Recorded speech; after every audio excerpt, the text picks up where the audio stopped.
বড়ো সাহিত্য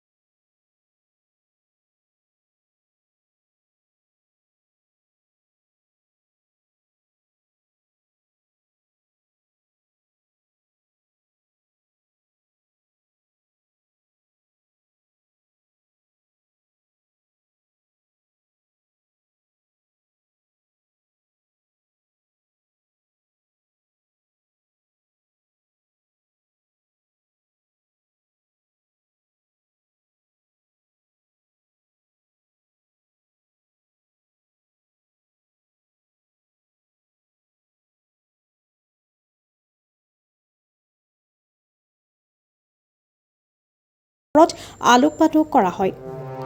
বকৰ পৰা ধনমণি ৰিপৰ্ট দক্ষিণ কামৰূপ অঞ্চলত বক ইয়াতে বড়ো সাহিত্য সভাৰ 63তম যিটো বাৰ্ষিক অধিৱেশন এইটো হ'বলৈ গৈ আছে 19, 20, 21 তাৰিখত আৰু তাৰে কথা স্থাপন কৰিবৰ কাৰণে আজি কাৰ্যসূচী আয়োজন কৰা হৈছে।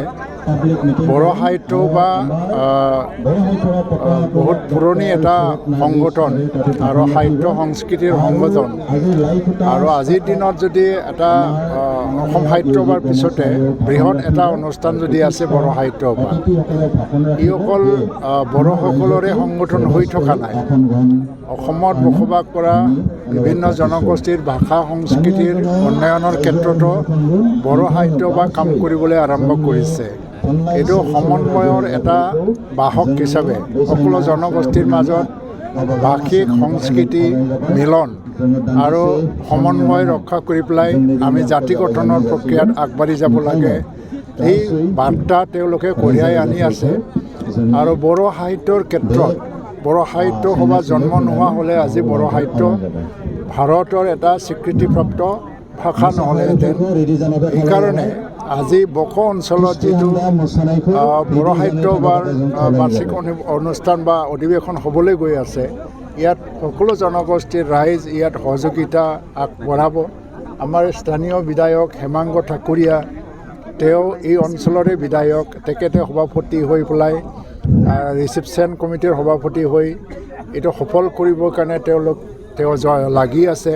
মই ভাবোঁ যে এই অধিৱেশন অকল বড়ো সাহিত্য সভা অধিৱেশন বা বড়োসকলৰ অধিৱেশন নহৈ পেলাই ইয়াত বসবাস কৰা সকলো জনগোষ্ঠীৰে এটা অধিৱেশন হওক আৰু সমন্বয় সংহতি আৰু ভাতৃত্ববোধৰ যিটো বতৰা বা ৰাইজক আমি ইয়াৰ এটা ভাৱধাৰা যে আমি সৃষ্টি কৰিব লাগে, এই ক্ষেত্ৰত বড়ো সাহিত্য সভাৰ এই অধিৱেশনে সফল হওক, এইটোকে মই কামনা কৰিছোঁ।